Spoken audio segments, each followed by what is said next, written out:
Halo, hai semua. Assalamualaikum. Jumpa lagi di Metas Kitchen. Kali ini kita akan membuat tape uli, kue tradisional yang mesti dilestarikan. Saya coba dulu ya. Bismillah. Enak banget. Ini manisnya pas, ada asam-asamnya. Pokoknya mantap rasanya.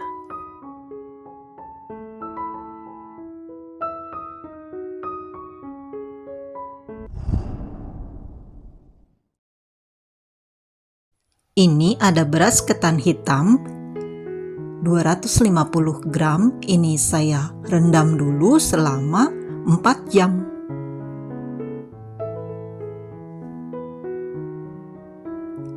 Kemudian setelah dicuci bersih dan ditiriskan, lalu ini saya kukus selama 30 menit. Sebelumnya panci kukusannya ini sudah mendidih airnya ya. Kemudian setelah 30 menit, ini kita masukkan ke dalam wadah lain. Kemudian ini disiram dengan air panas yang sangat mendidih sampai terendam saja dan sampai airnya asat atau meresap. Kemudian setelah meresap airnya, lalu ini kita kukus lagi selama 20 menit. Setelah 20 menit, kemudian ini kita dinginkan sampai benar-benar dingin. Nah, ini ada ragi untuk tape atau untuk buah. Ini saya haluskan dulu dan nanti kita pakai sebanyak 1 sendok makan full ya. Setelah benar-benar dingin, ini ketan hitamnya sudah tidak ada airnya lagi dan dia mengering ya, sudah dikukus tadi ya.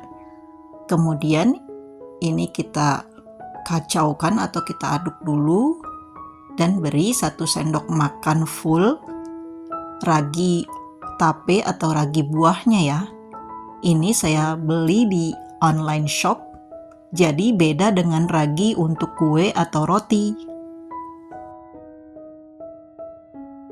Kemudian ini ada gula pasir. Tadi gula pasirnya saya masukkan dalam kulkas karena banyak semut. Jadi ini agak dia membeku. Ini sebanyak 150 gram gula pasirnya. Kemudian ini kita aduk sampai tercampur rata. Nah, ini ada wadah. Wadahnya ini sudah benar-benar bersih, sudah saya steril pakai air panas, lalu dielap sampai bersih atau sampai kering. Untuk membuat tape uli ini harus benar-benar steril tempatnya dan kering. Nah, ini sudah dimasukkan ke dalam wadah, lalu masukkan ragi buahnya ini ya atau ragi tape sebanyak 1 sendok makan full dan aduk sampai tercampur rata.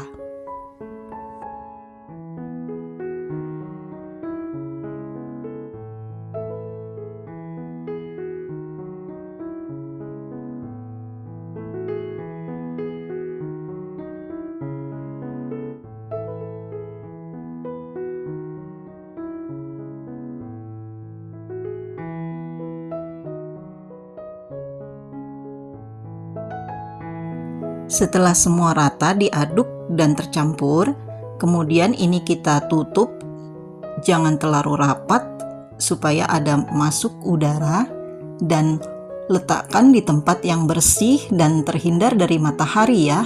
Kemudian ini ada beras ketan putih, ini saya tambahkan air sampai dia di atas permukaan airnya ini ya, permukaan dari berasnya ini, lalu kita kukus selama 30 menit atau sampai dia matang.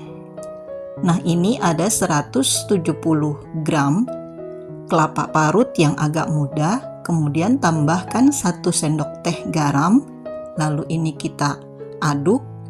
Kemudian ini beras ketan putihnya sudah matang, lalu kelapa parutnya kita kukus selama 5 menit. Kelapa parut yang sudah dikukus tadi dan ketan putihnya lalu kita campur dalam satu wadah.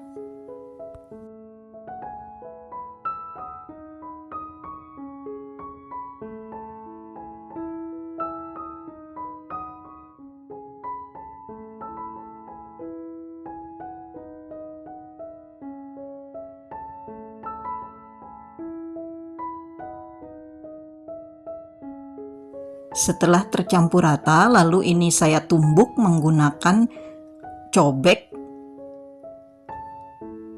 supaya dia halus dan tercampur. Biasanya kalau zaman dulu pakai lumpang atau tumbukan yang dari kayu itu. Karena di rumah tidak ada, jadi saya pakai ini saja.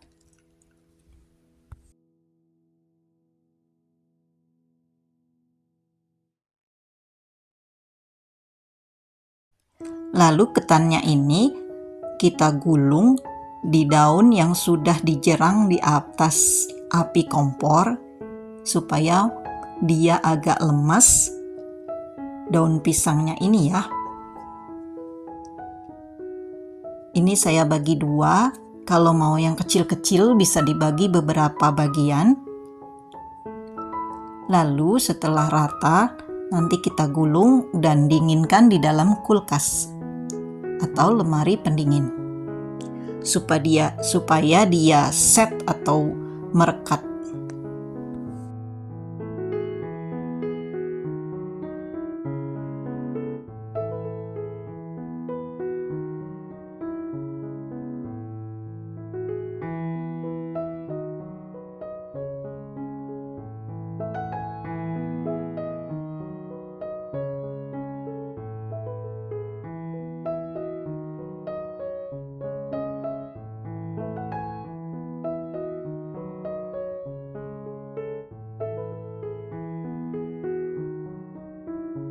Simpan dalam lemari pendingin supaya agak keras ya.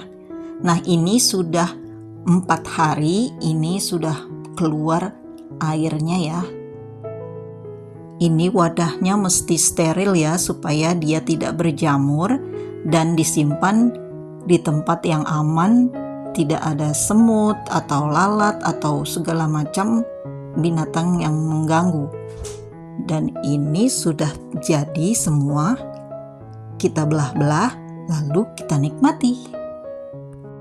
Lestarikan kue tradisional Indonesia. Ini sangat lezat. Mesti dicoba nih, Bun.